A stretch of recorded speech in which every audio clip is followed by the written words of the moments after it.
कोल्हापूर जिल्ह्यातील काही महत्त्वाच्या बातम्या आता आपण थोडक्यात पाहणार आहोत। त्यासाठी आता पाहूया संक्षिप्त बातम्या अर्थात फास्ट न्यूज।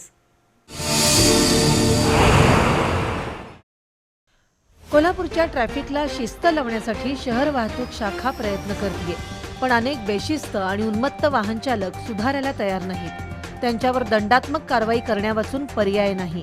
18 फेब्रुवारीला एका दिवसात शहर वाहतूक नियंत्रण शाखेनं शहरातील 409 वाहनांवर कारवाई केली आणि 3,49,000चा दंड आकारला। टिबल सीट गाडी चालवणं, वाहन चालवताना मोबाईलवर बोलणं, कर्कश किंवा म्युझिकल हॉर्न वाजवणं, वन वे तोडणं, विनापरवाना गाडी चालवणं, मद्यप्राशन करून वाहन चालवणं अशा कारणांवरून दंड आकारणी करण्यात आली। तर 2 अल्पवयीन मुलांच्या पालकांना प्रत्येकी 5,000 रुपयांचा दंड करण्यात आला। वास्तविक वाहतुकीचे नियम पाळणं ही प्रत्येकाची मूलभूत जबाबदारी आहे, पण त्याकडे जबाबदारीनं पाहिलं जात नाही, हे दुर्दैव।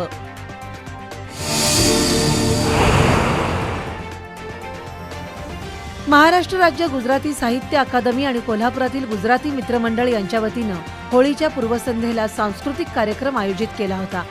गमतानो करिये गुलाल या कार्यक्रमातून मुंबईचे कलाकार हिमांशू ठाकर, राजुल दिवाण, मुकेश जोशी आणि अमित शहा यांनी श्रोत्यांना मंत्रमुग्ध केलं। या कलाकारांचा गुजराती मित्रमंडळाकडून विशेष सन्मान करण्यात आला। यावेळी मंडळाचे अध्यक्ष जसवंतभाई शहा, उपाध्यक्ष नरेश पटेल, सचिव महेंद्र दलाल यांच्यासह गुजराती समाजबांधव उपस्थित होते।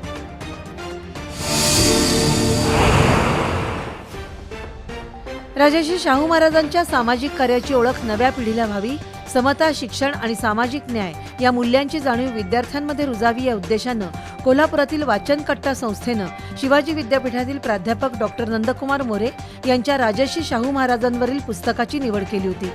या पुस्तकावर आधारित परीक्षा घेण्यात आली। जिल्ह्यातील विविध शाळांमधील हजारो विद्यार्थ्यांनी या परीक्षेत सहभाग नोंदवला। प्रत्येक केंद्रावर शिस्तबद्ध आणि उत्साही वातावरणात परीक्षा झाली। ही केवळ परीक्षा नसून वाचन संस्कृती रुजवण्याचा आणि राजर्षी शाहूंच्या विचारांची पेरणी करण्याचा प्रयत्न असल्याचं संस्थेचे अध्यक्ष युवराज कदम यांनी सांगितलं। शिवसेना प्रमुख स्वर्गीय बाळासाहेब ठाकरे यांच्या स्मृतिदिनाचं औचित्य साधून दरवर्षी राज्य शासन वैद्यकीय क्षेत्रातील व्यक्ती आणि संस्थांना आरोग्य रत्न पुरस्कारानं सन्मानित करतं। यंदा कोल्हापुरातील नामवंत हृदयरोग तज्ज्ञ डॉक्टर अक्षय बाफना आणि आजरा ग्रामीण रुग्णालयाला राज्य शासनाच्या आरोग्यरत्न पुरस्कारानं सन्मानित करण्यात आलं। रोख 1 लाख रुपये, शाल, श्रीफळ, स्मृतिचिन्ह असं या पुरस्काराचं स्वरूप आहे। आरोग्यमंत्री नामदार प्रकाश आबिटकर, राज्यमंत्री मेघना बोर्डीकर यांच्या उपस्थितीत मुंबईत हा कार्यक्रम पार पडला।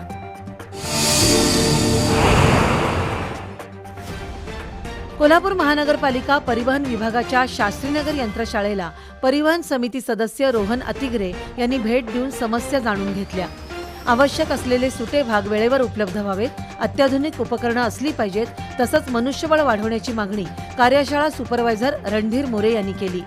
अतिग्रे यांनी वर्कशॉपची पाहणी करून युवासेना पदाधिकाऱ्यांसमवेत स्वच्छता मोहीम राबवली।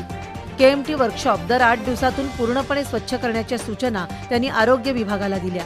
यावेळी अविनाश कामते, दीपाली अतिग्रे, केदार अतिग्रे, सौरभ कुलकर्णी, खंडेराव शहापुरे उपस्थित होते।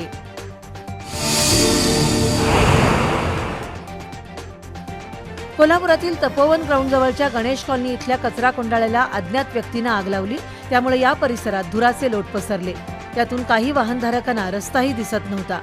राजाराम दळवी आणि तानाजी जाधव यांनी अग्निशमन दलाला कळवल्यानंतर ही आग विझवण्यात आली।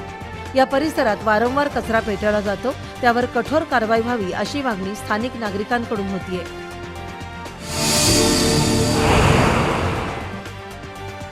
कोल्हापुरातील टेमलाईवाडी परिसरात राहणाऱ्या शशिकांत घाटगे यानं एका 11 वर्षाच्या मुलीला तंबाखू आणण्याच्या बहाण्यानं घरी बोलावलं। त्यानंतर त्या मुलीवर त्यानं अत्याचार केला। 1 मार्च रोजी घडलेल्या घटनेनंतर त्या पीडित अल्पवयीन मुलीच्या पालकांनी 2 मार्च रोजी राजारामपुरी पोलिसात तक्रार दिली। पोलीस उपनिरीक्षक चंदन यांनी आज टेमलाईवाडी इथल्या घरातून शशिकांत याकूब घाटगे याला ताब्यात घेतले।